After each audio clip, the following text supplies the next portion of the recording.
Hi friends, welcome to my channel. So showroom నుంచి phone వచ్చింది, అక్కడికి వెళ్ళి చూద్దామని చెప్పి దారిలో టిఫిన్ చేసేసి వెళ్ళాము. చూసుకోవచ్చు, షోరూమ్ ముందే ఉన్నాను. 2 వారాలు అవుతుంది కంప్లైంట్ చేసి. వాళ్ళు ఈరోజు ఫోన్ చేశారు, కంప్లైంట్ ఓపెన్ చేసే ఉంది, క్లియర్ చేసుకోమని చెప్పారు. వచ్చేసాను, బండి ఇక్కడ పెట్టేశాను ఫ్రెండ్స్. వాళ్ళు రేపు రమ్మన్నారు, సాయంత్రం లోపు అయిపోయిద్దని చెప్పారు. సరే మనం ట్రావెల్ చేసేసరికి లేట్ అవుతుందని చెప్పేసి వెళ్ళే దారిలో డిమార్ట్కి వచ్చాను.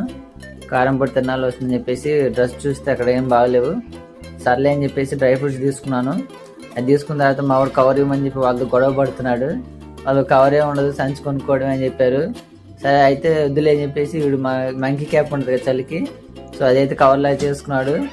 తర్వాత ఇక్కడ నుంచి భోజనం చేయడానికి వచ్చాము పిడుగురాళ్ళ. ఇదివరకు అయితే 100 రూపాయలు తీసుకున్నారు, ఇప్పుడు 120 చేశారు రేటు. చూసుకోండి, కప్పు అయితే పెరుగు నిండా ఉంది అనుకున్నాను. ఇది చూసుకోండి, కప్పు మందంగా ఉంది.